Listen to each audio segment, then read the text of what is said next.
نحمده ونصلي ونسلم على رسوله الكريم اما بعد فاعوذ بالله من الشيطان الرجيم بسم الله الرحمن الرحيم قال الله تبارك وتعالى في كلامه المجيد والفرقان الحميد فصل لربك وانحر صدق اللہ العظیم۔ اس وقت ہم نے جو مسئلہ پڑھنا ہے وہ مسئلہ نماز سے متعلق ہے۔ آپ نے نماز کے بارے میں کئی سارے مسائل پڑھ بھی لیے ہیں۔ ترک رفع الیدین کا عنوان آپ نے پڑھ لیا ہوگا، اسی طرح ترک قرات خلف الامام وہ بھی آپ نے پڑھ لیا۔ ہم نے اس کورس میں نماز سے متعلق 4 مسائل رکھے ہیں، اس میں سے 2 ہو گئے، تیسرا ابھی ہوگا اور چوتھا انشاءاللہ العزیز کل ہوگا۔ تو نماز کے 4 مسائل ہم نے چن کر رکھے ہیں تاکہ طلباء کرام اور اس میں جو ائمہ حضرات ہیں ان مسائل پر چونکہ عموماً پریشانی بھی ہوتی ہے اور مخالف کی طرف سے اعتراضات سب سے پہلے انہی مسائل پر ہوتے ہیں۔ پھر ان مسائل میں سب سے زیادہ جس مسئلے پر مخالف گفتگو کرنے کے لیے ہر وقت تیار ہوتا ہے وہ مسئلہ ترک رفع الیدین ہے کہ ہم نماز میں رفع یدین نہیں کرتے اور وہ کرتے ہیں، چونکہ ان میں سے ہر بندے کو اس مسئلے پر تیاری کروائی جاتی ہے۔ کسی بھی مسلک کو توڑنے کے لیے، کسی بھی عقیدے کو توڑنے کے لیے کسی چیز کی بھی ضرورت نہیں ہے کہ اس کے لیے آپ دلائل یاد کروائیں، اس کے لیے آپ ان کی اتنی ذہن سازی کریں۔ آپ چھوٹے سے بچے کو بلاؤ اور آپ اس کو سکھا دو، بیٹا آپ نماز پڑھتے ہو؟ جی پڑھتا ہوں۔ آپ نماز کس طرح پڑھتے ہو؟ میں تو اس طرح پڑھتا ہوں۔ اگر وہ تھوڑی بہت اردو پڑھنے والا ہوگا تو مخالف فوراً اسے اردو کی کتاب پڑھا کر اس میں حدیث دکھا کر اور اس حدیث کو پھر اسے یاد کروا کر بھیج دیتا ہے، کہتا ہے کہ دیکھو آپ نے نماز تو پڑھی ہے لیکن پیغمبر علیہ السلام کے طریقے کے مطابق نہیں پڑھی، تم بچے ہو، ابھی سے اپنی نماز حدیث کے مطابق کر لو۔ اگر ابھی آپ نے نہیں کی تو پھر کب جا کر کرو گے؟ آپ کی نماز تو حدیث کے مطابق جب تک نہیں ہوگی تو آپ کی نماز ہی نہیں ہونی۔ اب بس یہ 2 باتیں سکھا کر بچے کو رخصت کیا جاتا ہے۔ ساتھ میں پھر یہ بھی کہا جاتا ہے کہ آپ جس مسجد میں نماز پڑھو، آپ جس بندے سے تعلق رکھو، آپ یہ دعوت ہر بچے کو بھی دو، آپ یہ نماز اور یہ حدیث ہر بڑے آدمی کو بھی بتاؤ، اور اگر ہو سکے تو اپنی مسجد کے امام صاحب کو بتاؤ بھی صحیح اور ان سے پھر سوال بھی کرو۔ اتنی سی ٹینشن پر ہماری مسجد کا امام پریشان ہو جاتا ہے۔ یہ میں بات آپ کو فرضی نہیں کہہ رہا، الحمدللہ یہ اپنی آنکھوں دیکھی باتیں ہیں، اور میں انشاءاللہ اپنے سبق میں آپ کو کچھ قصے بھی سناؤں گا، اور وہ قصے اور واقعات بطور سبق کے ہیں تاکہ آپ کی اگر کل کو کسی سے گفتگو ہو تو آپ نے اس سے سوال کیسے کرنا ہے۔ اگر وہ آپ سے سوال کرے تو آپ نے اپنے پیشانی پر ٹینشن بالکل نہیں آنے دینی، آپ نے کتابوں کی طرف ہاتھ بھی نہیں لگانا۔ کیوں؟ مخالف کوئی عالم نہیں ہے، آپ سے آنے والا جو سوال کرتا ہے وہ کوئی پڑھا لکھا نہیں ہوتا۔ آپ کے پاس آنے والا بندہ اس نے کبھی مدرسے میں 8 سال نہیں لگائے، وہ تو 2 منٹ کے لیے کسی کی ذہن سازی کے تحت آ گیا اور اس نے آپ کو آ کر پریشان کر دیا، اور آپ پھر پریشان بھی ہو جاتے ہیں، اور پھر فوراً آپ اسے کہتے ہیں آپ نے کس سے بات کروانی ہے کروا لو، آپ نے کس سے مناظرہ کروانا ہے کروا لو۔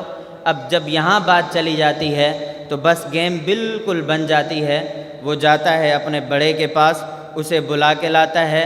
اب مسجد کا امام مزید پریشان ہو جانا شروع ہو جاتا ہے کہ اب میں کیا کروں، میں نے تو اس سے مذاق کی تھی، ہم نے تو اپنے اکابر سے سنا تھا کہ مخالف کبھی آتا نہیں ہے اور اس کو گفتگو پر اتنا پختگی نہیں ہوتی، یہ تو لے کر آ گیا۔ اب امام صاحب سمجھتے ہیں ظاہر سی بات ہے یہ بندہ لایا ہے تو کسی بڑے کو لایا ہوگا، لیکن ہمارے امام کے ذہن میں یہ نہیں ہوتا کہ جس بندے کو یہ لایا ہے یہ اس سے بھی زیادہ جاہل ہے۔ کچھ واقعات ہیں، ابھی کچھ عرصہ قبل یہاں بلدیہ ٹاؤن 9 نمبر میں مولانا محمد ریاض لودھروی صاحب کا اور میرا جانا ہوا۔ درس ان کا تھا تو مجھے بھی وہ ساتھ لے گئے، ہم دونوں ایک ساتھ گئے 9 نمبر میں۔ وہاں انہوں نے جب درس دیا، انہوں نے ایک درس پہلے دیا تھا، ایک دوسرا دینا تھا۔ امام صاحب نے کچھ وہاں پر تھوڑی سی کھلبلی مچائی ہوئی تھی۔ وہ اس طرح کہ ایک بندہ عام آدمی تھا، مکینک تھا یا پتہ نہیں کیا تھا، اس کو کسی آدمی نے نماز سے بالکل ہٹا دیا۔ امام صاحب نے دیکھا کہ یہ نماز میں رفع یدین کر رہا ہے، یہ تو آمین بھی زور سے کہہ رہا ہے اور سینے پر ہاتھ بھی باندھ رہا ہے، اس کو اچانک کیا ہوا؟ اس امام صاحب نے اس کو بلایا، بلانے کے بعد اس کو صحیح بخاری یا کسی بھی کتاب کی حدیث دکھا دی کہ آپ کی نماز جو ہے دیکھیں یہ حدیث ہے، اس کو ترجمہ پڑھ کے سنا دیا۔ اس نے کہا امام صاحب مجھے تو عربی نہیں آتی، یہ مجھے کیا پتا کہ یہ عربی میں کیا لکھا ہے، یہ تو آپ دکھا رہے ہو، میرے پاس ترجمے والی حدیث ہے، ترجمے والی کتاب ہے، آپ بھی کوئی اس طرح کتاب لاؤ میں پھر مانوں گا۔ یہ دیکھیں میرے پاس یہ حدیثیں ہیں، ہر ایک مسئلے پر حدیث ہے، اگر آپ کے پاس اس کا جواب ہے تو آپ جواب دے دیں۔ امام صاحب نے اس سے پوچھا کہ اچھا یہ بتاؤ یہ تمہیں بتایا کس نے؟ اس نے کہا کہ مجھے فلاں بندہ ہے، اس نے نماز سکھائی ہے، پہلے تو میری نماز غلط تھی، اب اللہ کا شکر ہے میری نماز حدیث کے مطابق ہو گئی ہے۔ امام صاحب نے ذرا اس تک پہنچنے کی کوشش کی، وہ بندہ خود چل کر آیا اور اس امام صاحب سے کہا جی میں نے اس کو نماز بتائی ہے، اگر آپ کو اس پر کوئی اعتراض ہے تو کرو۔ اب امام صاحب بھی پھنس گئے، اب کیا کرنا ہے؟ امام صاحب نے یہاں کسی طریقے سے رجوع کیا مولانا محمد ریاض صاحب کے پاس۔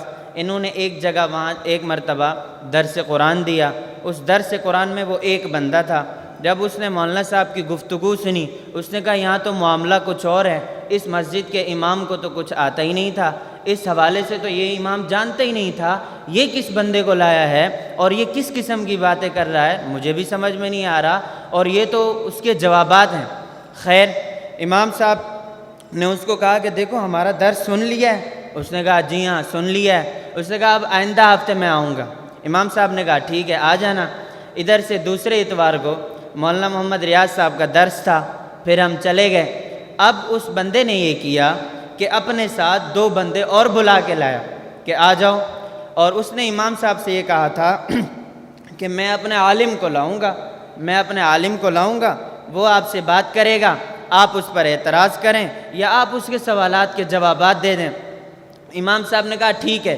پھر انہوں نے ساتھ میں یہ بھی کہا کہ آپ لکھ کر ہمیں دے دو کہ آپ آئندہ ہفتے ہمارے ساتھ گفتگو کرو گے۔ اب امام صاحب وہ سادہ سیدھا تھا، اس کو کیا پتہ تھا کہ کسی سے اگر گفتگو ہو تو پھر اس کا کیا طریقہ ہونا چاہیے۔ امام صاحب جب پھنس گئے، وہاں سے بندے بھی آ گئے، ہم بھی وہاں درس قرآن پر پہنچ گئے، مولانا صاحب نے درس قرآن دیا۔ درس قرآن دینے کے بعد ہم جب اٹھنے لگے، میں نے مولانا صاحب سے کہا میں نے تو بہت دور جانا ہے، آپ کا تو ادارہ بہت قریب ہے۔ ہم جیسے اٹھنے لگے تو وہ 3 بندے چڑھ کر قریب آ گئے، انہوں نے کہا کہاں جا رہے ہیں آپ، ہمیں آپ سے تھوڑی بات کرنی ہے۔ میں نے ان کو کہا کہ نہیں بھائی ہم نے جانا ہے، ہم تو یہاں نہیں بیٹھ رہے۔ پھر امام صاحب خود آ گئے، ہمارے کان میں کہا کہ اصل میں نے ان کو بلایا ہوا ہے، آپ حضرات تھوڑا سا وقت نکالیں تو یہاں بیٹھیں، ان کے سوالات کے جواب دے دیں۔ ہمیں نہیں پتہ تھا کہ ہمارے امام نے ان سے باقاعدہ گفتگو اور مناظرہ لکھوا لیا ہے، ہمیں نہیں پتہ تھا۔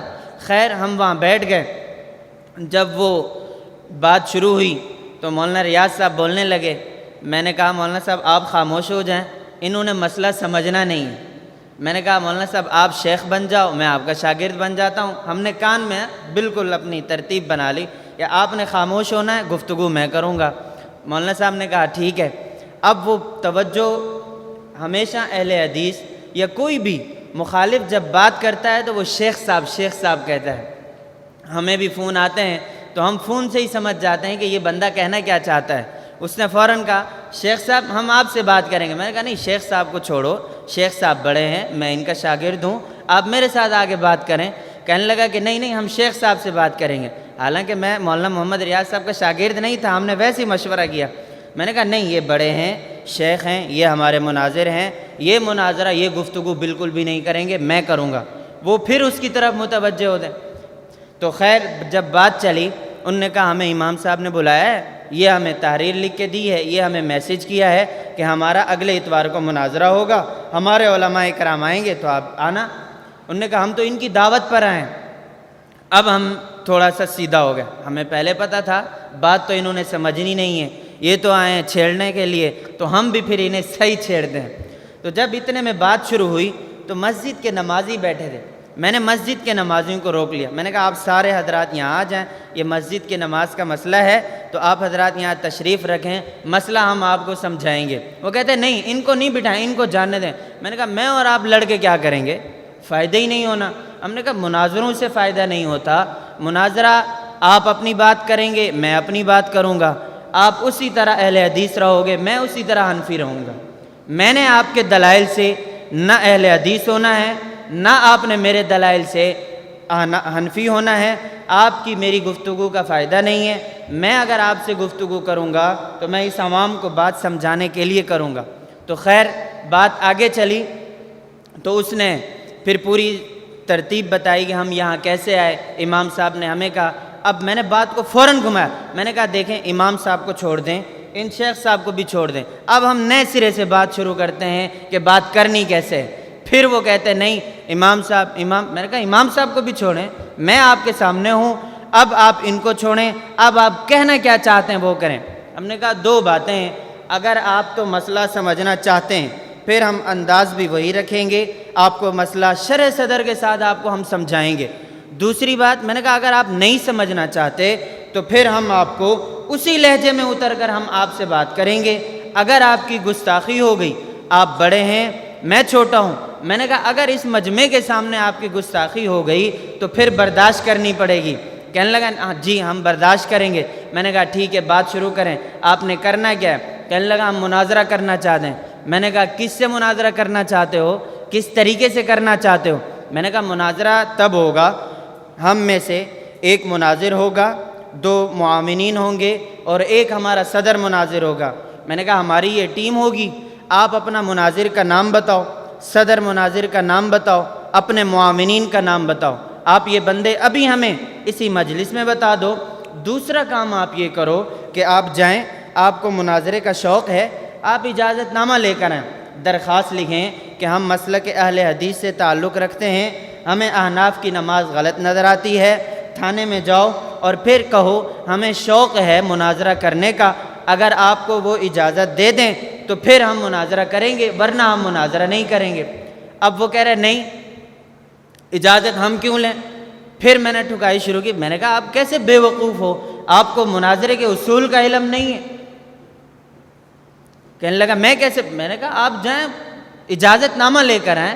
میں نے کہا مجھے مناظرے کا شوق نہیں، نہ میں یہاں مناظرے کے لیے آیا ہوں، مناظرے کا شوق آپ کو ہے، یہاں نمازیوں کی نماز آپ نے خراب کی ہے اور یہاں پر فضا آپ نے خراب کی ہے، مناظرے کا شوق بھی آپ کو ہے تو آپ ایسا کرو آپ اجازت نامہ لے کر آؤ۔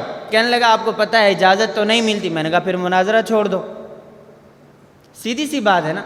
یاد رکھیں حضرت الساجی دامت برکاتہم العالیہ فرماتے ہیں جب تک بندہ اپنے اصولوں پر قائم رہے، جب تک بندہ اپنے اصولوں پر کھڑا رہے اور وہاں سے ہٹے نہیں، مخالف میں جرت نہیں ہے کہ وہ آپ سے گفتگو کر سکے۔ حضرت الساجی دامت برکاتہم العالیہ کہ آپ دیکھیں گے مناظرے نہیں ہیں اتنا، اس کی وجہ کیا ہے؟ ہماری پالیسی ہی ایسی ہے اور حضرت الساجی دامت برکاتہم العالیہ نے ترتیب ہی ایسی بنائی ہے کہ مناظرے تک نوبت ہی نہیں آتی، معاملہ وہیں ختم ہو جاتا ہے۔ بعض لوگ کہتے ہیں مولانا الیاس گمن صاحب تو مناظرے نہیں کرتے اور مناظر کہلاتے ہیں۔ کچھ دن قبل مجھے ایک عالم صاحب کہنے لگے، میں نے کہا آپ نے ہماری پالیسی کو دیکھا ہی نہیں ہے، ہم مناظرے نہیں کرتے، ہم اپنے مسلک اور اپنے عقیدے کو داعیانہ انداز میں بیان کرتے ہیں اور داعیانہ انداز میں ہم اپنی بات، اپنا مسلک، اپنا عقیدہ ہم کھل کے سمجھا سکتے ہیں، اس پر کوئی روک ٹوک نہیں ہے کوئی۔ اب آپ دیکھ رہے ہیں درس ہو رہا ہے، اسی طرح بیانات ہوتے ہیں، عقائد کی دعوت، عقائد پر اگر مثبت انداز میں کام کرنا ہو حضرت الساجی دامت برکاتہم العالیہ کا طرز اپنانا پڑے گا۔ کیوں؟ مناظروں میں فائدہ ہوتا نہیں ہے، دو بندے لڑتے رہتے ہیں 5 گھنٹے 6 گھنٹے 10 گھنٹے، انہوں نے ویسے رہنا ہے ہم نے ویسے رہنا ہے، اس سے تو کوئی فائدہ نہیں ہوتا، وقت بھی ضائع ہوتا ہے، پھر اس پر بہت سے حالات بھی آ جاتے ہیں، بندہ 2 منٹوں میں مناظر تو مشہور ہو جاتا ہے، لیکن یہ کہ پھر اس کے بعد جو حالات آتے ہیں بندہ برداشت نہیں کر سکتا، پھر اگلا بندہ دیکھتے ہی کہتا ہے مناظر رٹی رٹائی باتیں ہوں گی اس وجہ سے کر رہے ہیں، مناظروں کا کام کیا ہے؟ اور تو خیر، جب بھی آپ کے ساتھ کسی کی گفتگو ہو تو آپ نے اپنے اصولوں پر قائم رہنا۔ اب اصول کیا ہے، میں آپ حضرات کے سامنے اتنے کم وقت میں اصول نہیں بیان کر سکتا۔ آپ میں سے جو فارغ التحصیل ہونے والے طلباء ہیں وہ 1 سال تخصص کا ارادہ کریں اور وہ اصول وہاں سیکھ کریں۔ کچھ عرصہ قبل کی بات ہے، میرا ایک کلاس فیلو تھا، اس نے مجھے کہا لانڈی میں ایک بیان تھا، میں نے وہاں بیان کیا، بیان کے بعد وہ میرے پاس آیا کہ آپ نے یہ گفتگو کہاں سے تیار کی ہے، آپ نے کہاں سے تیاری کی ہے؟ میں نے کہا مولانا محمد الیاس گھمن دامت برکاتہم العالیہ کی زبان سے۔ کہنے لگے وہ کہاں ہے؟ میں نے کہا سرگودا میں۔ کہنے لگے میں بھی جانا چاہتا ہوں، کوئی ترتیب ہے؟ میں نے کہا جی۔ کہنے لگے کیا؟ میں نے کہا 1 سال کا تخصص ہے، تخصص فی التحقیق والدعوہ، آپ وہاں جائیں، چھوٹی عید سے لے کر بقرہ عید تک اصول ہوتے ہیں، بقرہ عید کے بعد پھر آگے مسائل چلتے ہیں۔ وہ تیار ہو گیا، چلا گیا، مجھے وہاں سے فون کیا، مفتی صاحب آپ نے تو کہا تھا کہ یہاں ہر چیز سکھائیں گے، ابھی تک تو کچھ ہے ہی نہیں، ہے تو ادھر ادھر کی باتیں چل رہی ہیں، مسائل تو عید کے بعد شروع ہوں گے۔ میں نے کہا جب تک بندے کو اصول ہی نہیں معلوم ہوں گے، چھوٹی عید سے لے کر بقرہ عید تک اصول ہوتے ہیں۔ ساتھی سمجھتے ہیں کہ یہ کوئی ایسی مشین ہے، یہاں سے ڈالو تو وہاں سے گھمن کی زبان تیار ہوگی، ایسے نہیں ہوتا، وقت لگتا ہے، اور پھر اپنے آپ کو کسی کے حوالے آپ کر دینا، پھر آپ اسی طرح بنیں گے۔ تو خیر، جب تک بندہ اپنے اصولوں پر قائم رہے تو بندہ کہیں بھی نہیں ہٹ سکتا، اور مخالف سے گفتگو کرنا اتنی آسان ہوتی ہے کہ آپ ہر میدان کے شاہ سوار ہیں، ہر میدان کے۔ آپ کو چاہے مناظرے کے میدان میں بٹھا دو، آپ کو چاہے جلسہ گاہ میں بٹھا دو، آپ کو چاہے مدرس کی مسند پہ بٹھا دو، آپ کو چاہے ممبر اور محراب پہ بٹھا دو، آپ کو چاہے مخالف کے سامنے آپ کو 5 منٹ دیے جائیں کہ آپ اپنا موقف ہمیں 5 منٹ میں سمجھا دو، تو آپ کے پاس وہ زبان، آپ کے پاس وہ لہجہ اور آپ کے پاس وہ علوم اور دلائل ہونے چاہیے، 2 ٹوک الفاظ میں آپ مخالف کو بات بھی سمجھا سکیں اور اپنا موقف بھی پیش کر سکیں۔ دائیں بائیں گفتگو کرنا بہت آسان ہے، وقت ضائع کرنا بہت آسان ہے، لیکن کم وقت میں اپنی قیمتی باتوں سے عوام کو فائدہ پہنچانا یہ بہت مشکل ہے۔ ہمارا یہ عنوان ہے نماز میں ہاتھ کہاں باندھنے۔ اب ہم تو یہ سوچتے ہیں کہ بس یہ ایک مسئلہ ہے کہ نماز میں ہاتھ کہاں باندھنے، لیکن جب تک مسئلے کی تنقیح نہ ہو تو مسئلہ سمجھ نہیں آتا۔ دلائل یاد کرنا آپ کا کام ہے، دلائل یاد کروانا میرا کام نہیں۔ ہاں، میں آپ کے سامنے دلائل پیش کروں گا، آپ کے سامنے ایک دفعہ پڑھ دوں گا کہ دلائل ہیں، اتنے دلائل ہیں، مخالف کی یہ دلیل ہے، جو دلیل وہ اکثر پیش کرتے ہیں میں اس کے جوابات آپ کو دے دوں گا، اور اس کے ساتھ ساتھ میں آپ کو تھوڑے بہت انداز گفتگو بتا دوں گا کہ جب بھی آپ کا ایسا معاملہ ہو تو آپ نے کرنا کیا ہے۔ نماز میں ہاتھ کہاں باندھنے ہیں، اس میں 2 مسئلے ہیں۔ ایک مسئلہ ہے کہ ہاتھ باندھنے کیسے ہیں، ایک مسئلہ کیا ہے کہ ہاتھ باندھنے کیسے ہیں، اور دوسرا اس میں مسئلہ ہے کہ آپ نے ہاتھ باندھنے کا طریقہ تو معلوم ہو گیا، اب ہاتھ باندھ کر آپ نے رکھنے کہاں ہیں۔ یہ 2 مسئلے ہیں۔ بعض ساتھی ایک ہی مسئلہ شمار کر کے اس پر دلائل دینا شروع کر دیتے ہیں، نہ ایسا نہ کریں، بلکہ مسئلے کی تنقیح کریں بھی صحیح اور میری وضاحت کو سمجھیں بھی صحیح کہ یہ 2 اہم مسئلے ہیں، اور ایک نماز میں ہاتھ باندھنے کا طریقہ، اور دوسرا جب آپ نے ہاتھ باندھ لیے تو آپ نے ہاتھ رکھنے کہاں ہیں۔ ان دونوں چیزوں پر آپ کے سامنے دلائل آئیں گے۔ مخالف ہمیشہ نماز کے مسائل پر جب بات کرتا ہے تو شروع ترک رفع یدین سے کرتا ہے، لیکن ہمیشہ جب گفتگو ہو تو آپ مخالف کو اپنی مرضی کے میدان میں لائیں۔ کیا مطلب؟ جس مسئلے پر آپ کو شرح صدر ہو کہ میں اس مسئلے پر اس کو نہیں چھوڑ سکتا، میں اس مسئلے پر اس کی گرفت اچھی خاصی کر سکتا ہوں، تو آپ اس کو جہاں بھی ہو جیسے بھی ہو گھما کے اسی مسئلے پر آپ لا سکتے ہیں۔ مثال کے طور پر آپ کے پاس بندہ آیا، دلیل دی ترک رفع یدین پر، اب آپ نے اس سے یہ کہنا ہے دیکھو نماز شروع کہاں سے ہوتی ہے، نماز میں ہاتھ اٹھانے ہیں، اٹھانے کے نہیں، جب آپ صف میں کھڑے ہو گئے آپ نے نماز میں ہاتھ اٹھانے، نمبر 1۔ نمبر 2، آپ نے نماز میں ہاتھ اٹھا کر باندھنے کیسے ہیں، نمبر 2۔ اور نمبر 3، ہاتھ باندھ کر آپ نے رکھنا کیسا ہے۔ پہلا مسئلہ ہے نماز میں ہاتھ باندھنے کا، آپ نے نماز میں ہاتھ باندھ لیے، اس کے بعد ثنا پڑھی، پھر سورہ فاتحہ شروع کی۔ دوسرا مسئلہ ہے سورہ فاتحہ پڑھنے یا نہ پڑھنے کا، جسے آپ کہیں ترک قرات خلف الامام کا، کہ امام کے پیچھے آپ نے قرات کرنی ہے یا نہیں۔ دوسرا مسئلہ یہ ہے۔ تیسرا مرحلہ یہ ہے سورہ فاتحہ آپ نے پڑھی، وَلَضَّالِّينَ کے بعد آمین ہے، آمین اب آہستہ کہنی ہے یا زور سے کہنی ہے۔ یہ میں الفاظ اس لیے آمین آہستہ اور زور سے کے الفاظ استعمال کر رہا ہوں کہ ہمارے ساتھی سمجھتے ہیں کہ اختلاف آمین کہنے نہ کہنے پر ہے۔ آمین کہنے نہ کہنے پر اختلاف نہیں، جب تک آپ کو کسی بھی اختلاف کا نقطہ نظر معلوم ہوگا اتنی گفتگو کرنا آسان ہوتی ہے، اتنا اس مسئلے پر دلائل دینا آسان ہوتے ہیں، اتنا ہی مخالف کی دلیل کا جواب دینا آسان ہوتا ہے۔ چھوٹی سی میں آپ کو مثال دوں، ہم مسئلہ آمین پر دلیل دیتے ہیں، آمین آہستہ کہنی ہے، مخالف دلیل پیش کرتا ہے یہودی آمین سے چڑھتے ہیں یا پھر آمین زور سے کہ آمین کہنی چاہیے، ہم اسے جواب دیتے ہیں آپ کو پتہ نہیں بات کرنا آتی نہیں ہے یا آپ کی عقل اتنی نہیں ہے کہ اس مسئلے پر ہمارا اختلاف ہے کیا۔ ہاں، آپ یہ دلیل اس وقت پیش کرتے کہ یہودی آمین سے چڑھتے ہیں جب ہم آمین نہ کہتے، ہم تو آمین کہتے ہیں، یہ دلیل ہمارے مخالف بالکل بھی نہیں ہے۔ مخالف 100 بار دلیل پیش کرے، بھئی یہ دلیل ہمارے مطابق نہیں ہے۔ اسی طرح آپ نے حضرت استاذی حضرت مولانا محمد عاطف معاویہ صاحب سے سنا ہوگا کہ انک میت و انہم میتون، یہ ان کی دلیل نہیں ہے، یہ تو وہ پیش کریں ان کی مرضی ہے لیکن دلیل ان کی نہیں ہے۔ پھر تو ہم عقیدہ حیات پر قل اعوذ برب الفلق قل اعوذ برب الناس پیش کریں، مخالف ہماری دلیل عقیدہ حیات پر سنے گا نہیں۔ اسی طرح ہم بھی دلیل پیش کرتے ہی ہم اسے دھتکار دیتے، نہیں آپ کو اختلافی نقطہ نظر ہی معلوم نہیں، آپ دلیل کس بات کی دے رہے ہیں؟ آپ کی دلیل انک میت و انہم میتون نہیں بنتی، آپ کی دلیل یہودی آمین سے چڑھتے ہیں نہیں بنتی۔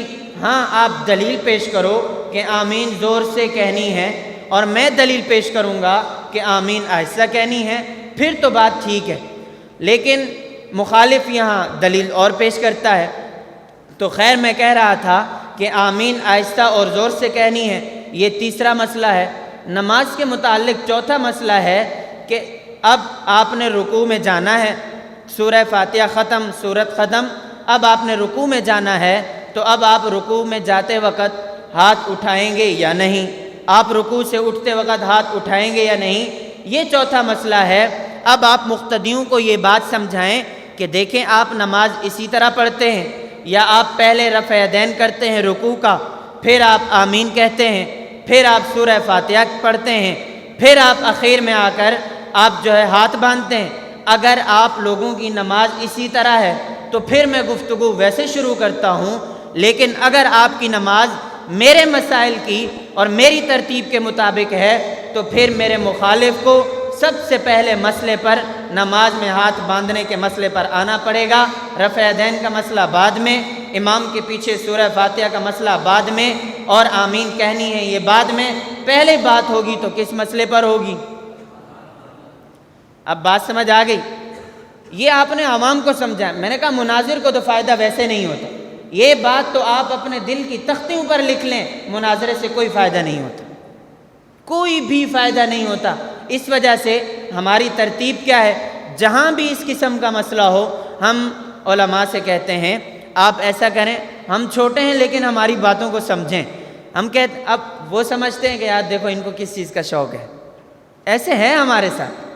ہم جب کسی ساتھی سے کوئی ساتھی کہتے ہیں بھئی یہ مسئلہ ہے، ہم کہتے ہیں یار آپ ایسا کرو، اس کسی بھی چھوٹی سی جگہ میں آپ اپنے ساتھیوں کو جمع کرو، ہم اپنے ساتھیوں کو یہ مسئلہ سمجھائیں۔ وہ کہتے ہیں دیکھیں یار بیان کے بغیر کیا نہیں ہو سکتا، کیا ہمارے یہاں آنے کے بغیر نہیں ہو سکتا؟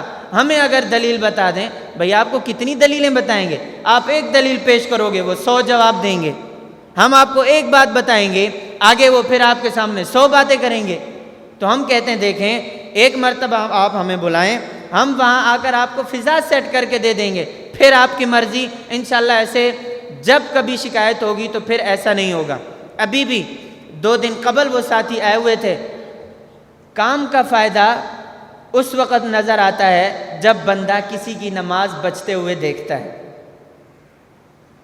مثال کے طور پر، اگر ہم ایک جگہ جا کر اپنی عوام کو یہ مسئلہ سمجھا دیں، ہماری عوام یہ مسئلہ سمجھ گئی، زندگی بھر اب یہ بندہ ہماری نماز نہیں چھوڑ سکتا، زندگی بھر۔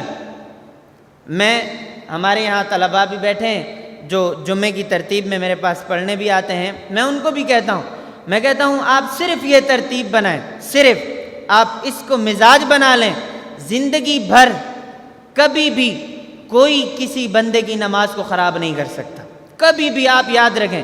پھر ساتھی کہتے ہیں کہ بھئی یہاں تو فضا ہے نہیں، ہم کہتے ہیں فضا نہیں ہے، پہلے سے دوائی مار دو، بیماری آئے گی نہیں۔ دونوں طرح ساتھی تیار نہیں ہوتے۔ ہم کہتے ہیں تھوڑا سا دل بڑا کرو، تھوڑا سا دل بڑا کرو، آپ ہمارے طرز پہ تو آئیں۔ تو خیر وہ نمازی ہے، الحمدللہ جب وہ آ کے ملے، انہوں نے کہا مولانا صاحب ہم نے آپ کی گفتگو سن کر ہم نے ان کی نماز ہی چھوڑ دی۔ انہوں نے خود کہا، یہ میں آپ کو نہیں کہہ رہا، ابھی آپ جائیں بلدیہ 9 نمبر میں، یہ ہماری کارگزاری ہے، تکبر ریاکاری نہیں ہے، اللہ جانتا ہے۔ نہ حضرت شیخ دامت برکاتہم العالیہ کی طرف سے یہ ترغیب ہے اور نہ ہی ایسی ترتیب ہے۔ الحمدللہ اللہ کی رضا کے لیے کام کرتے ہیں تو پھر ہمیں خوشی اور اللہ کے یہاں قبولیت اس وقت معلوم ہوتی ہے جب 2 بندوں کی نمازیں ٹھیک ہو جائیں۔ کتنی خوشی ہوتی ہے، 2 بندوں کا عقیدہ ٹھیک ہو جائے، بات ہی ختم۔ اس مسجد کی فضا ٹھیک ہو جائے، بات ہی ختم۔ اس مسجد کے نمازی بچ جائیں، اس سے بڑھ کر اور کیا ہو سکتا ہے؟ ہم سے پوچھتے ہیں کہ کتنے بندوں کا آپ نے ٹھیک کیا، مناظروں سے کیا فائدہ؟ ہم کہتے ہیں ہم بابا مناظرے نہیں کرتے۔ ہاں کسی کا شوق ہے مناظرے کی، پھر الگ ترتیب ہے، لیکن پہلے ہماری ترتیب پر چلے تو مناظرے کی نوبت ہی نہیں آتی، الحمدللہ۔ تو خیر میں آپ سے کیا کہہ رہا تھا،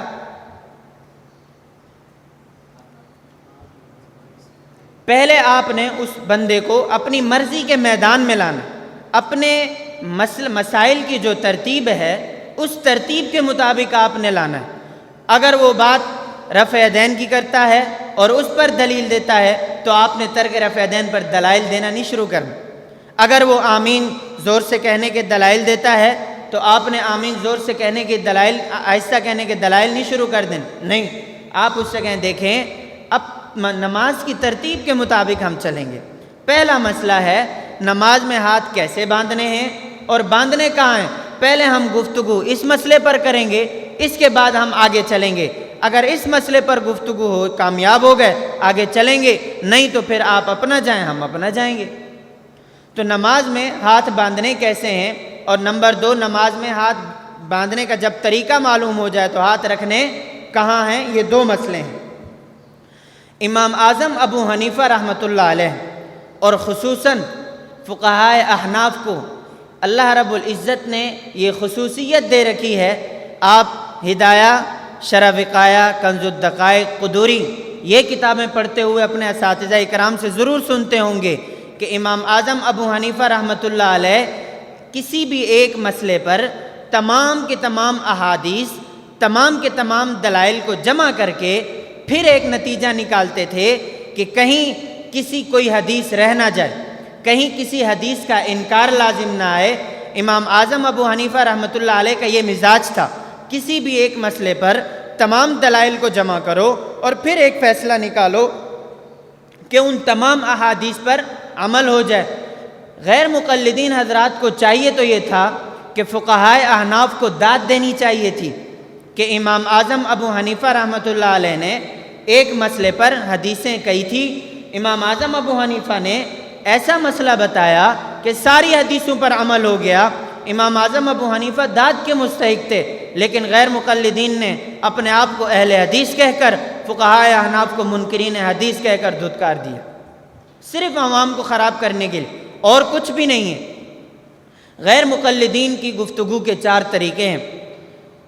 نمبر 1، آپ عوام میں یہ بات پھیلائیں اور اس بات پر دلائل دیں کہ تقلید شرک ہے۔ تقلید کے شرک ہونے پر آپ دلائل دو، اور کچھ بھی نہیں کریں، بس یہی کام کریں۔ تقلید کرنا شرک ہے، تقلید کرنا شرک ہے، احادیث پیش کریں، اس میں اقوال پیش کریں، اس میں انہی ائمہ کے اقوال پیش کریں۔ اس دن جب گفتگو ہوئی، مجھے وہ کہنے لگا، مولانا صاحب کیا تمہارے ائمہ نے نہیں لکھا کہ تقلید ہماری نہیں کرو؟ کیا تمہارے ائمہ نے یہ نہیں لکھا کہ جو ہمارا مسئلہ قرآن اور حدیث کے مطابق ہو لے لو، جو ہمارا مسئلہ قرآن اور حدیث کے مخالف ہو دیوار پہ مار دو؟ کیا نہیں لکھا؟ میں نے پھر اس سے کہا، اگر آپ کو ان سوالوں کے جوابات چاہیے تو پھر آپ ادارہ معارف اسلامیہ میں آئیں، پھر ہم آپ کو جواب دیں گے۔ ابھی ہم آپ کو جواب نہیں دیتے، یا پھر آپ اپنی شکست تسلیم کرو اور پھر ہمارے پاس چل کر آؤ، ہم آپ کو یہ بات بھی، ان باتوں کے جوابات بھی دیں گے، آپ ان باتوں کے حوالے لائیں گے، ہم آپ کو جواب دیں گے۔ آج تک نہ وہ آئے ہیں، انہوں نے صرف ایک میسج کیا، حالات خراب ہو جائیں گے، فضا خراب ہو جائے گی، ہمیں اپنی جان کا خطرہ ہے، ہم نہیں آ سکتے۔ نہ اس مسجد میں آئے، نہ یہاں آئے، الحمدللہ ہم تو اسی طرح ہیں۔ تو خیر، نمبر 1 وہ کہتے ہیں کہ تقلید کے شرک ہونے پر عوام کی ذہن سازی کرو۔ نمبر 2، ہماری وہ عبارات جو تصوف سے تعلق رکھتی ہیں، ان کا عقائد سے تعلق نہیں، تصوف سے تعلق رکھتی ہیں، وہ کہتے ہیں کہ آپ عوام میں ان کی وہ عبارات پیش کرو جو تصوف سے تعلق رکھتی ہیں، اور ان کو دکھاؤ کہ دیکھو تمہاری ارواح ثلاثہ میں یہ لکھا ہے، تمہارے بزرگوں نے یہ لکھا ہے، یہ ہیں تمہارے بزرگ۔ عبارات حالانکہ کس میدان کی ہوتی ہیں؟ تصوف کی۔ تصوف ایک الگ میدان ہے۔ جس طرح حضرت الساجی دامت برکاتہم مولانا عاطف معاویہ صاحب اس دن حوالہ پیش کر رہے تھے آپ حضرات کے سامنے کہ مولانا اشرف علی تھانوی رحمۃ اللہ علیہ نے اپنے مریدین کو ایک کمرے میں جمع کیا اور کیا کہا کہ آپ سب درود شریف پڑھیں۔ کیا؟ صلاۃ والسلام علیک یا رسول اللہ۔ اب مخالف اعتراض اٹھاتے ہیں، دیکھو تمہارے خود مولانا اشرف علی تھانوی نے لکھا ہے الصلاۃ والسلام علیک یا رسول اللہ پڑھو، تم ہمیں منع کرتے ہو۔ حالانکہ ان کا یہ وظیفہ دینا کس میدان کا ہے؟ تصوف کا۔ تصوف کی باتوں کو لے کر وہ ہمارے عقائد پر اعتراض کرتے ہیں، یہ ان کا دوسرا کام۔ اور تیسرا کام کیا ہے؟ مسئلہ ایک ہے، احادیث اس پر 2 ہیں۔ مسئلہ ایک ہے، احادیث کتنی ہیں؟ 2 قسم کی ہیں۔ ان کی کوشش یہ ہوتی ہے کہ جو حدیث ہمارے مسئلے کے مطابق ہو اس کو ٹھیک کہو، اس کو لے لو، اور جو حدیث ان کے مسئلے کے مطابق ہو آپ ان کی بھرپور کوشش کرو اور زور و شور سے کہو کہ یہ روایت ضعیف ہے، یہ روایت کمزور ہے، اور حنفی ضعیف روایتوں سے استدلال کرتے ہیں۔ یہ ان کا کتنا نمبر ہے؟ تیسرا۔ چوتھا ان کا نمبر یہ ہے، اپنی دعوت کو عام کرنے کے لیے وہ کہتے ہیں دیکھو تمہارے فتاویٰ میں، فتاویٰ عالمگیری میں، رد المختار میں، تمہارے فتاویٰ میں دیکھو یہ مسائل لکھیں، حالانکہ وہ مسائل ہمارے کچھ وہ ہوتے ہیں جو مفتابہ اقوال ہوتے ہیں، کچھ وہ ہوتے ہیں جو غیر مفتابہ ہوتے ہیں، لیکن غیر مقلدین حضرات ہمارے وہ اقوال پیش کرتے ہیں، عوام کے سامنے لاتے ہیں جن پر ہمارا فتویٰ نہیں ہوتا۔ ہمارے فتاویٰ میں درج تو ہیں لیکن ہمارا اس پر فتویٰ نہیں ہوتا، وہ ان مسائل کو لے کر ہماری عوام کو دکھائیں گے۔ حقیقت الفقہ غیر مقلدین کی کتاب ہے، آپ اسے اٹھائیں، پوری اس نے 250-300 صفحات کی کتاب لکھی ہے، ادھر ہمارے احناف کے مسائل پیش کیے ہیں، ادھر احادیث پیش کیے ہیں، کہا کہ دیکھو حالانکہ وہ ہمارے مسائل ایسے بھی ہیں جو غیر مفتابہ ہیں، جب ہم انہیں کہتے ہیں کہ ہمارا ان پر فتویٰ نہیں ہے، پھر کہتے ہیں کہ آپ ایسا کرو ان کو نکال دو۔ نکالتے کیوں نہیں ہو؟ ہم کہتے ہیں دیکھو احادیث صحیح بھی ہیں، احادیث ضعیف بھی ہیں، ایسے ہیں کہ نہیں؟ تو کیا محدثین نے ضعیف احادیث کو نکال دیا؟ جی کیا نکال دینا چاہیے؟ ایسے ہیں کہ نہیں؟ تو کیا محدثین نے ضعیف احادیث کو نکال دیا؟ جی کیا نکال دینا چاہیے؟ صرف صحیح احادیث کو رکھنا چاہیے؟ ہم کہتے ہیں نہیں، ہمارے اقوال دونوں ہیں، ہمارے بزرگوں نے، ہمارے ائمہ نے دونوں اقوال لکھے ہیں، تو خیر وہ ہمارے غیر مفتابہ اقوال کو پیش کر کے کیا کرتے ہیں؟ اعتراضات کرتے ہیں۔ ان کے یہ 4 طریقے ہیں، ان 4 طریقوں سے وہ کبھی ہٹ کر کبھی بات نہیں کرتے۔ تو خیر یہ 4 طریقے ان کے وہ ہیں جو ہمیشہ وہ اپناتے بھی ہیں، لوگوں میں اپنی دعوت کو عام بھی کرتے ہیں، لوگوں کی فضا بھی خراب کرتے ہیں۔ تو نماز میں امام اعظم ابو حنیفہ رحمۃ اللہ علیہ کی میں خصوصیت یہ بتا رہا تھا کہ ایک مسئلے پر حدیثیں کئی ہوں تو امام اعظم ابو حنیفہ رحمۃ اللہ علیہ ایسا نتیجہ نکالتے ہیں کہ اس کی تمام احادیث پر کیا ہو جائے؟ عمل ہو جائے۔ اس پر میں زیادہ مثالیں تو نہیں دیتا، 1-2 مثالیں دیتا ہوں۔ آپ تاریخ میں پڑھیں گے، احادیث میں آپ پڑھیں گے کہ سب سے پہلے اسلام لانے والے بعض روایات میں ہے کہ صدیق اکبر رضی اللہ تعالیٰ عنہ ہیں۔ پھر بعض روایات آپ کو ملیں گی کہ سب سے پہلے کلمہ پڑھنے والی حضرت خدیجۃ الکبریٰ رضی اللہ تعالیٰ عنہا ہیں۔ اسی طرح بعض اقوال آپ کو یہ ملیں گے کہ سب سے پہلے کلمہ پڑھنے والے حضرت علی رضی اللہ تعالیٰ عنہ ہیں۔ پھر اسی طرح چوتھا قول کس کے بارے میں؟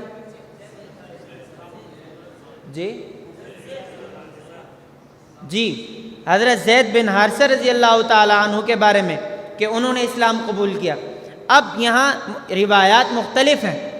امام اعظم ابو حنیفہ رحمۃ اللہ علیہ نے اس کا جواب آسان سے جواب دیا کہ مردوں میں سب سے پہلے کلمہ پڑھنے والے صدیق اکبر رضی اللہ تعالیٰ عنہ ہیں، وہ روایات بھی ٹھیک ہیں۔ خواتین میں سب سے پہلے کلمہ پڑھنے والی حضرت خدیجۃ الکبریٰ رضی اللہ تعالیٰ عنہا ہیں۔ بچوں میں سب سے پہلے کلمہ پڑھنے والے حضرت علی رضی اللہ تعالیٰ عنہ ہیں، اور غلاموں میں سب سے پہلے کلمہ پڑھنے والے حضرت زید رضی اللہ تعالیٰ عنہ۔ اب امام اعظم ابو حنیفہ رحمۃ اللہ علیہ نے جواب ایسا دیا کہ ساری کی ساری روایات ٹھیک ہو گئی۔ اسی طرح نماز کا مسئلہ ہے، نماز میں ہاتھ اٹھانے کیسے ہیں؟ اس سے پہلے ایک مثال اور سمجھیں کہ نماز میں ہاتھ ہم نے اٹھاتے وقت کہاں رکھنے ہیں؟ یعنی نماز میں جب ہم ہاتھ اٹھاتے ہیں کانوں کے برابر رکھیں، کندھوں کے برابر رکھیں، کانوں کی لو کے برابر۔ اب روایات 3 قسم کی، بعض میں ہے کہ آپ ہاتھ اٹھائیں کانوں کے برابر، بعض میں ہے کہ آپ ہاتھ اٹھائیں کہاں؟ کندھوں کے برابر، اور ایک روایت میں ہے کہ آپ ہاتھ اٹھائیں کانوں کی لو کے برابر۔ امام اعظم ابو حنیفہ نعمان بن ثابت رحمۃ اللہ علیہ پر قربان جائیں، امام اعظم ابو حنیفہ نے ہمیں مسئلہ ہی وہ بتا دیا کہ ساری روایت پر عمل ہو جائے۔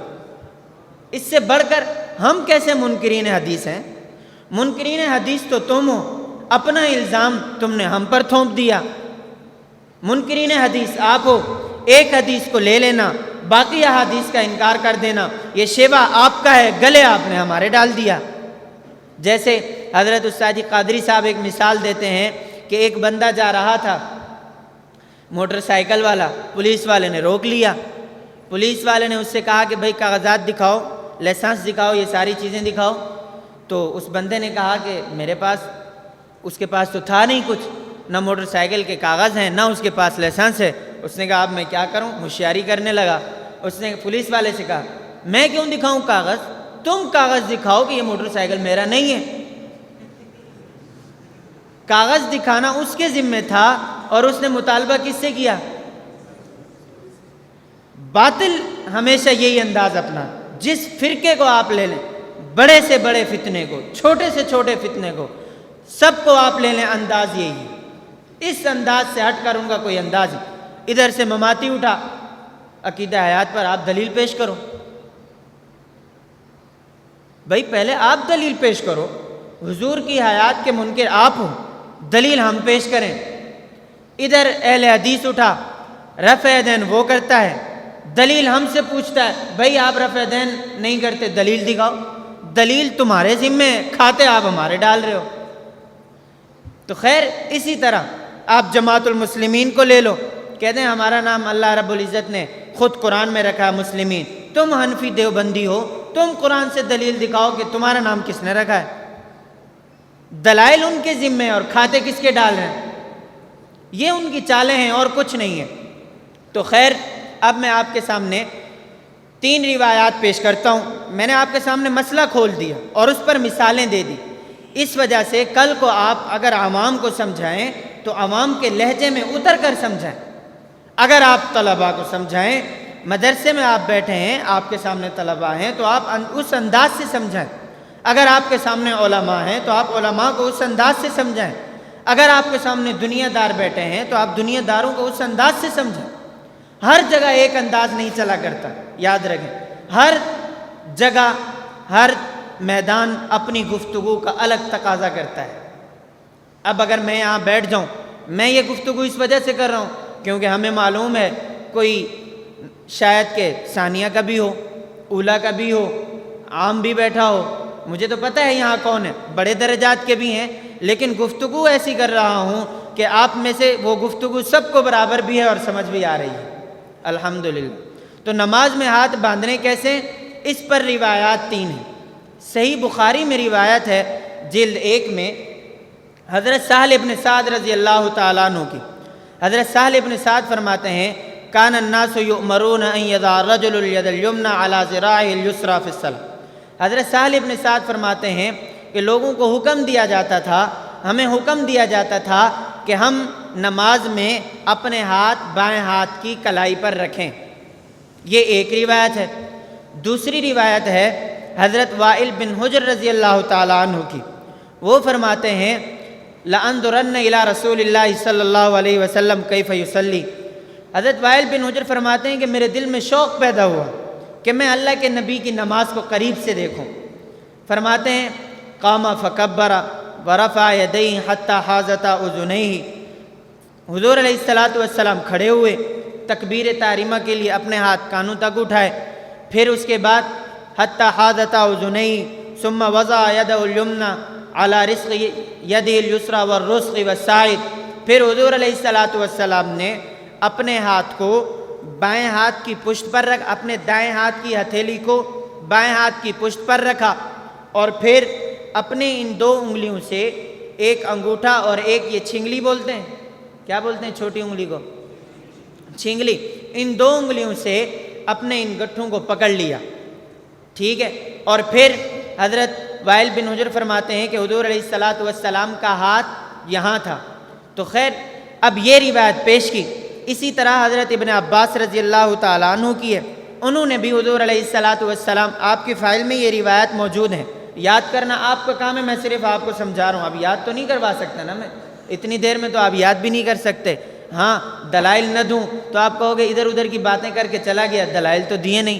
دلائل میں اس لیے دے رہا ہوں تاکہ آپ کو سمجھ میں بھی آ جائیں اور آپ ان دلائل کو یاد بھی کریں. ہمارے کام کی سب سے بڑی ریڑھ کی جو ہڈی ہے وہ دلائل ہے. سب سے بڑی ریڑھ کی ہڈی دلائل ہیں، اور پھر اس سے پہلے اصول ہیں. اصول بھی آنے چاہیے، دلائل بھی آنے چاہیے. پھر آپ دیکھیں عربی عبارات نہیں آتی، ترجمہ یاد کریں. ترجمہ نہیں آتا، روایت کا خلاصہ کم از کم آپ کے ذہن میں ہو، یہ معلوم ہو کہ اس مسئلے پر حدیث ضرور ہے. تو خیر روایات یہ ہیں. اب امام اعظم ابو حنیفہ رحمۃ اللہ علیہ نے ان تینوں روایات کو سامنے رکھ کر ہمیں یہ بتایا کہ دیکھو آپ نماز میں دائیں ہاتھ کی ہتھیلی کو بائیں ہاتھ کی پشت پر رکھو، اور نمبر 2 آپ اپنی ان ہاتھوں کے جو گٹھے ہیں یا گٹھے بولتے ہیں ان کو ان 2 انگلیوں سے پکڑ لو، اور نمبر 3 آپ اپنی یہ جو انگلیاں ہیں یہ کلائی پر رکھو. تو تینوں روایات پر عمل ہو جائے گا. حضرت سہل ابن سعد کی روایت پر بھی، حضرت وائل بن حجر کی روایت پر بھی، اور حضرت ابن عباس رضی اللہ تعالیٰ عنہ کی روایت پر بھی، ان چاروں روایات پر آپ کا عمل ہو جائے. اب امام اعظم ابو حنیفہ رحمہ اللہ نے دیکھیں ایسا مسئلہ بتایا، تینوں حدیثوں پر عمل ہو گیا. ایک بات. دوسری بات یہ ہے، یہ مسئلہ سمجھ آ گیا کہ ہاتھ باندھنے کیسے؟ جی دلائل بھی آ گئے. ایسا نہ ہو کہ وہ آپ سے دلیل پوچھے، آپ دلیل دو، ایک دلیل پیش کرو صحیح بخاری کی، وہ تو کہے گا یہ تو ہماری دلیل ہے. غالباً مجھے نام نہیں یاد، غالباً میرا اندازہ یہ ہے امام احمد ابن حنبل رحمۃ اللہ علیہ کا قول ہے الحدیث اذا لم تجمع طرقہ لم تفہمہ. جب تک حدیث کے تمام طرق کو جمع نہ کیا جائے، جب تک ایک مسئلے پر تمام احادیث کو جمع نہ کیا جائے، پھر اس وقت تک فیصلہ نہیں نکلتا. اسی طرح چھوٹی سی بات کہوں، انک لا تسمع الموتیٰ، تھوڑی سی آپ آیات پڑھیں گے، اس کا معنی یہ ہے کہ مردے نہیں سنتے. پوری آیات پڑھو گے، انک لا تسمع الموتیٰ ولا تسمع الصم الدعاء اذا ولوا، مفہوم اور نکلے گا. ایسے ہے کہ نہیں؟ آپ نے یہ بات نہیں سنی؟ چلیں شاید استاد جی آپ کو بتا بھی دیں گے، پھر اس پر مزید بات کھل جائے گی. تو خیر اب دیکھیں، آپ آدھا کام کریں گے تو مطلب اور نکلے گا. آپ پوری تمام روایات کو، پورے تمام اقوال کو جمع کریں گے تو مفہوم اور نکلے گا. تو خیر دوسرا مسئلہ ہے کہ نماز میں آپ نے ہاتھ باندھنے کا طریقہ تو معلوم کر لیا، اب آپ نے ہاتھ رکھنے کہاں ہیں؟ اس پر ہمارے پاس ایک تفسیر، قرآن مجید کی آیات کی ایک تفسیر، پھر اس کے بعد 4 احادیث مرفوعہ، 4 احادیث موقوفہ، 4 احادیث مقطوعہ. مرفوعہ کا مطلب کیا ہے؟ جس میں نبی علیہ السلام کے قول، فعل اور تقریر کا ذکر ہو. اور موقوفہ کا مطلب صحابی کے قول، فعل اور تقریر کا ذکر ہو. اور نمبر 3 مقطوعہ کا مطلب تابعی کے قول، فعل اور تقریر کا ذکر ہو. یہ 3 باتیں ہمارے پاس تینوں قسم کی دلائل ہیں. احادیث مرفوعہ بھی ہیں، احادیث موقوفہ بھی ہیں، احادیث مقطوعہ بھی ہیں، اور الحمدللہ ثم الحمدللہ قرآن بھی ہے. قرآن میں سب سے پہلی دلیل، اب دلائل سنتے جائیں، میں فوراً آگے جاؤں گا ان کی وہ دلائل جو وہ پیش کر دیں. پہلی دلیل قرآن مجید میں ہے فَصَلِّ لِرَبِّكَ وَانْحَرْ. اس کی تفسیر اگر آپ دیکھیں گے سنن الاسرم بحوالہ التمہید لابن عبد البر جو ہے، اس میں آپ کو ملے گا فَصَلِّ لِرَبِّكَ وَانْحَرْ. وانحر کی ایک تفسیر یہ ہے عن عقبۃ بن سبحان سمع علیٰ یقول فی قول اللہ عز وجل. یہ تفسیر حضرت علی رضی اللہ تعالیٰ عنہ کی ہے. حضرت علی فرماتے ہیں وانحر سے مراد یہ ہے کہ اپنی دائیں ہاتھ کی ہتھیلی کو بائیں ہاتھ پر رکھنا اور پھر تحت السرہ، ناف کے نیچے رکھنا. وضع الیمن علی الیسرى تحت السرہ، یہ حضرت علی رضی اللہ تعالیٰ عنہ فرما رہے ہیں، اور خلیفہ راشد کی تفسیر ہے. اس پر تو کسی قسم کا اعتراض نہیں ہو سکتا. نمبر 2 آپ دیکھیں گے احادیث میں سب سے پہلی حدیث دیکھیں گے تو آپ کو حدیث ملے گی مصنف ابن ابی شیبہ میں. حضرت وائل بن حجر رضی اللہ تعالیٰ عنہ کی حدیث موجود ہے. حضرت وائل بن حجر فرماتے ہیں حضور صلی اللہ علیہ وسلم نماز میں دائیں ہاتھ کی ہتھیلی کو بائیں ہاتھ کی پشت پر اور ناف کے نیچے رکھتے تھے. نمبر 2 حضرت علی رضی اللہ تعالیٰ عنہ فرماتے ہیں ثلاث من اخلاق الانبیاء تعجیل الافطار وتأخیر السحور ووضع الکف علی الکف تحت السرہ. انبیاء علیہ السلام کے 3 اخلاق میں سے ایک یہ ہے افطاری جلدی کرنا، وتأخیر السحور اور سحری اخیر وقت میں کرنا، اور نمبر 3 ناف کے نیچے ہاتھ. یہ حضرت علی رضی اللہ تعالیٰ عنہ کی میں تفسیر قول پیش کر رہا ہوں، ان کی حدیث پیش کر رہا ہوں، اور یہ مسند زید بن علی میں. اسی طرح حضرت علی رضی اللہ تعالیٰ عنہ سے ایک اور روایت بھی ہے، انہوں نے حضرت علی رضی اللہ تعالیٰ عنہ نے لفظ استعمال کیا ان من السنت فی الصلاۃ، من السنت فی الصلاۃ کہہ کر فرمایا کہ نماز کی سنتوں میں سے یہ ہے کہ نماز میں ہاتھ ناف کے نیچے رکھنا، اور آپ کے فائل میں حوالے جات موجود ہیں. حضرت امام شافعی رحمۃ اللہ علیہ نے اپنی کتاب الام میں یہ حوالہ نقل کیا، اور اسی طرح النکت میں بھی ہے، اور اسی طرح آپ کو دوسرے حوالے بھی مل جائیں گے کہ امام شافعی رحمۃ اللہ علیہ نے یہ اصول ذکر کیا ہے کہ جب صحابی مطلق سنت کا لفظ بولے تو اس سے مراد پیغمبر علیہ السلام کی سنت ہوتی. جب صحابی مطلق سنت کا لفظ بولے تو اس سے مراد پیغمبر علیہ السلام کی سنت ہوتی ہے. اسی طرح احادیث مقطوعہ میں آپ جائیں، موقوفہ، وہ بھی آپ کے سامنے سنن ابو داؤد کی روایت بھی ہیں، حضرت علی رضی اللہ تعالی عنہ سے بھی ہے، اور اسی طرح حضرت ابو ہریرہ رضی اللہ تعالیٰ عنہ سے روایت ہے، سنن ابو داؤد میں موجود ہے، آپ وہاں دیکھ لیں یہ روایت بالکل موجود ہیں. اسی طرح احادیث مقطوعہ بھی ہیں، پھر ائمہ کے اقوال بھی ہیں. یہ میں آپ کے سامنے خلاصہ ذکر کر رہا ہوں، یاد آپ کریں گے اور بعد میں آپ ان کو اچھی طرح یاد کریں گے تو آپ کے سامنے اتنا فائدہ ہوگا. غیر مقلدین حضرات کے دلائل میں 2 دلیلیں پیش کرتے ہیں. پہلی دلیل پیش کرتے ہیں صحیح ابن خزیمہ سے. صحیح ابن خزیمہ میں روایت موجود ہے، حضرت وائل بن حجر رضی اللہ تعالیٰ عنہ کی روایت ہے.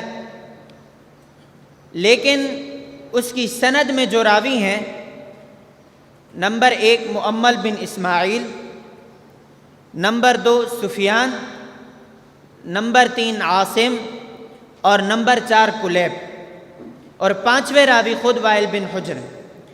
یہ 5 راوی ہیں۔ ان میں جو صحیح ابن خزیمہ کی جو روایت کی سند ہے، یہ روایت صحیح ابن خزیمہ کی ہی ہے، لیکن یاد رکھیں اہل حدیث حضرات جب ہم سے کسی دلیل کا مطالبہ کرتے ہیں یا کسی بھی حدیث کا مطالبہ کرتے ہیں تو سب سے پہلے سوال کرتے ہیں کہاں سے؟ صحیح بخاری سے، اس سے نیچے تو بات ہی نہیں ہے۔ ہم کہتے ہیں اب ہمیں پتہ ہے کہ اس مسئلے پر بخاری میں تو کوئی روایت نہیں، بخاری میں تو کیا پوری صحاح ستہ میں نہیں ہے۔ اب ہم غیر مقلدین کی گرفت سب سے پہلے ہم یہیں پہ کرتے ہیں، ہم کہتے ہیں یہ بخاری ہے، اٹھاؤ بخاری اور سینے پر ہاتھ باندھنے کی حدیث پیش کرو۔ اب وہ دائیں جائے بائیں جائے، آپ نے نہیں ہلنا، نہیں بھائی صحیح بخاری سے ہمیں حدیث آپ دکھاؤ گے۔ نمبر 2، جب آپ دیکھیں تھوڑا تنگ ہو گیا، اب پسینے آنے لگ گئے، پھر آپ بھی تھوڑا سا نیچے آ چلیں، اب مجمع سے کہیں صحیح بخاری میں ان کے لیے چھوڑتا ہوں، صحیح مسلم سے دکھا دیں۔ جب اس پر اچھی خاصی آپ نے اس کی کلاس لے لی تو پھر آپ نے صحیح مسلم کے نیچے آ جانا ہے۔ ترمذی لے آئیں، ابن ماجہ لے آئیں، سنن ابو داؤد لے آئیں، باری باری لیتے ہیں، عوام کو سمجھ آ جائے گی۔ جب تک آپ صحیح ابن خزیمہ تک وہ جائے گا، عوام کو سمجھ آ جائے گی کہ اس کے پاس وہ حدیث ہی نہیں ہے۔ جب وہ صحیح ابن خزیمہ کی حدیث پیش کریں، اب کیسا بے وقوف آدمی ہے، صحیح بخاری میں ان کے پاس روایت نہیں، صحاح ستہ میں ان کو روایت نہیں ملتی، یہ فوراً دوڑ گئے صحیح ابن خزیمہ کی طرف۔ وہ روایت بھی پیش کرتے ہیں تو اس کے جوابات کئی ہیں، لیکن پہلا اس کا جواب یہ ہے، اس میں پہلا راوی ہے مؤمل بن اسماعیل۔ یہ راوی ایسا ضعیف ہے حتیٰ کہ امام بخاری رحمۃ اللہ علیہ نے اسے منکر الحدیث کہا۔ منکر الحدیث، ایسی سخت جرح کی، اور اصولیین فرماتے ہیں کہ جس راوی پر جرح امام بخاری کر دے وہ حدیث ٹھیک نہیں ہو سکتی۔ نمبر 2، اس میں راوی ہے سفیان ثوری۔ جب ہماری ترک رفع یدین آمین بالسر کے مسئلے پر ہم جب روایت پیش کرتے ہیں، اس میں راوی آتے ہیں سفیان ثوری، غیر مقلد کہتے ہیں دیکھو سفیان ثوری کی روایت پیش کر رہے ہیں، یہ تو مدلس ہے۔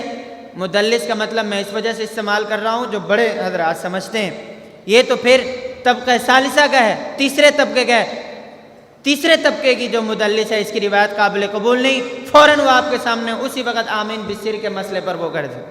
لیکن ان کا اصول یہ ہے لینے کے بھاؤ اور ہیں اور دینے کے بھاؤ اور ہیں، تو یہاں جب راوی آتا ہے ان کے لیے آنکھوں کا تارا بن جاتا ہے، اور جب ہماری روایت میں راوی آتا ہے تو پھر سب سے مظلوم راوی ہو جاتا ہے۔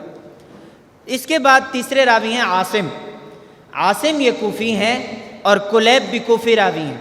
حقیقت الفقہ میں خود غیر مقلد عالم نے لکھا ہے کہ اگر کہ کوئی مسئلے پر روایات 1000 ہوں تو آپ نے 990 روایات کو چھوڑ دینا ہے، اور 10 روایات میں بھی آپ نے شک کرتے رہنا ہے، کیونکہ کوفی راوی کی روایت میں نور نہیں ہوتا۔ ہم نے کہا یہاں کہاں سے نور آ گیا؟ پھر عاصم بھی کوفی ہے، کلیب بھی کوفی ہے، یہ اس کا ایک اعتراض ہے۔ اب غیر مقلدین سے جب کوئی بات بن نہ پڑی، پھر ان کی چالاکی دیکھیں۔ ان کے ثناء اللہ امرتسری نے یہ کام کیا، صحیح ابن خزیمہ کی یہ جو سند ہے اس کو ختم کر کے صحیح مسلم کی سند یہاں فٹ کر دی۔ حدیث تو ہے نہیں، حدیث پیش کی وہ بھی ضعیف ہے، اور پھر انہوں نے اب یہ کام تو کرنا تھا، ثناء اللہ امرتسری نے آ کر اس حدیث کی سند کو تبدیل کر دیا۔ اب راویوں کے نام ہیں وہ میں آپ کے سامنے نہیں لیتا، آپ پھر خود وقت ملے تو آپ کو مطالعہ کر لیں کہ مؤمل بن اسماعیل کی جگہ دوسرا راوی لے آیا، سفیان کی جگہ دوسرا راوی لے، عاصم اور کلیب دوسرے راوی لے آیا جو بالکل ٹھیک تھے، اور اس سند کو یہاں سے اڑا دیا۔ دوسری روایت پیش کرتے ہیں، یہ ان کی پہلی دلیل کا میں نے جواب دیا۔ دوسری روایت وہ پیش کرتے ہیں مسند احمد سے۔ مسند احمد میں روایت ہے، غیر مقلدین حضرات اس حدیث کا نام ہے حدیث حلب اسے کہتے ہیں۔ یہ روایت ابن ماجہ میں بھی ہے، دار قطنی میں بھی ہے، سنن کبریٰ بیہقی میں بھی ہے، اور مسند احمد میں بھی کئی جگہ یہ روایت آئی ہے۔ یہ آپ دیکھیں صفحہ نمبر، آپ کی فائل دیکھیں، اس فائل کا صفحہ ہوگا صفحہ نمبر 9، صفحہ نمبر 9 نکالیں، حدیث نمبر 4 ہوگی۔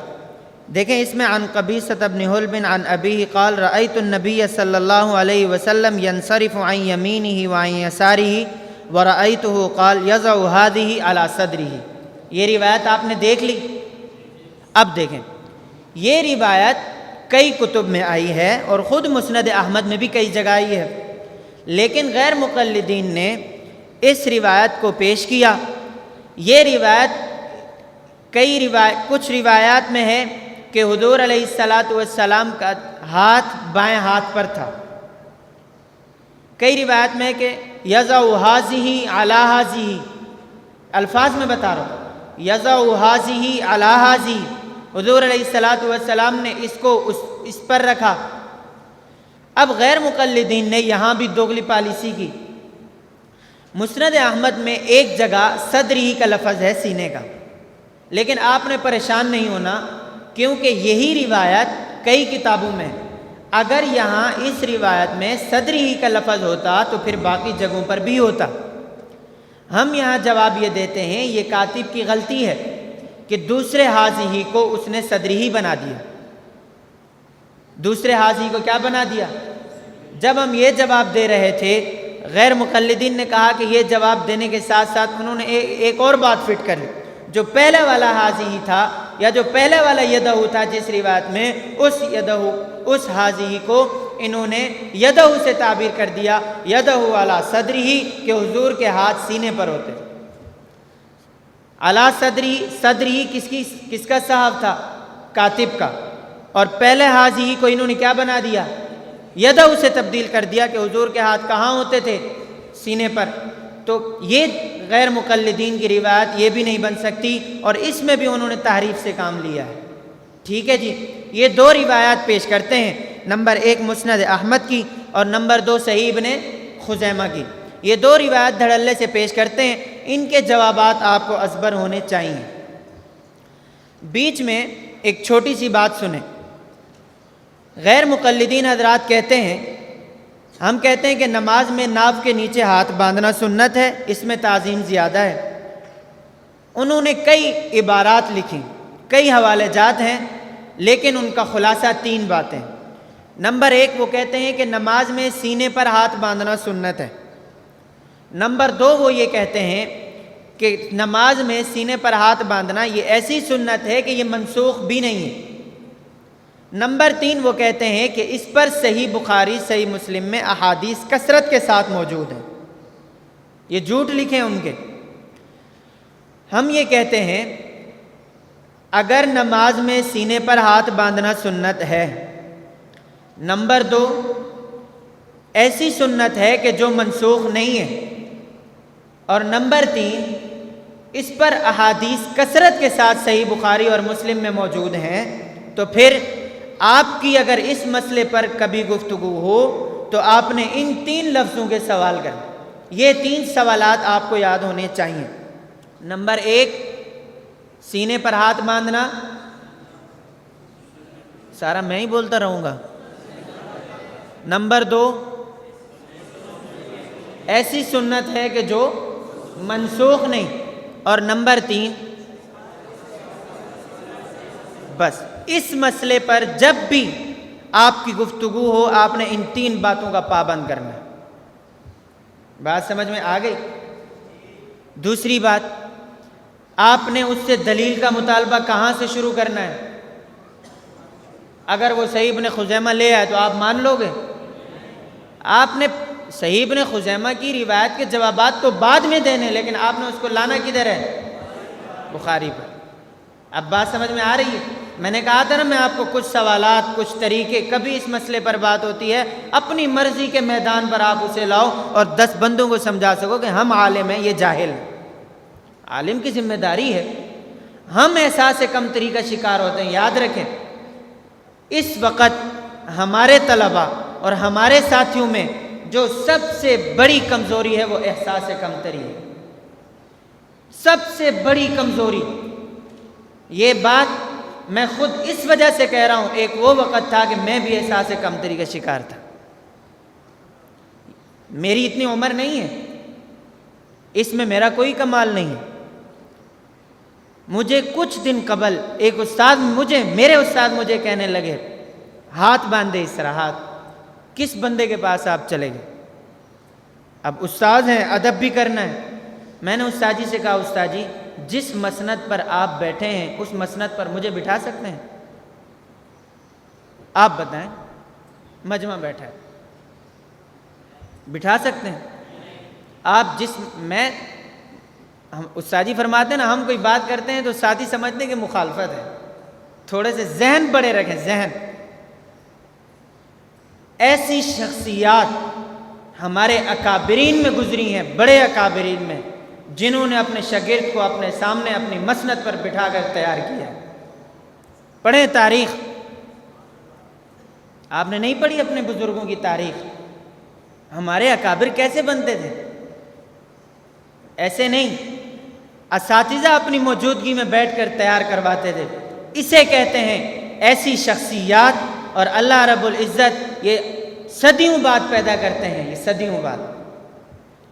تو خیر، میں نے آپ حضرات کے سامنے مسئلہ رکھ دیا، حضرت استاد جی بھی تشریف لا چکے ہیں، پھر انشاءاللہ کبھی وقت ملا تو پھر گفتگو کریں گے۔ وآخر دعوانا الحمدللہ۔ لا إله إلا الله، لا إله إلا الله، لا إله إلا الله، ما لنا رب سواه. لا إله إلا الله، لا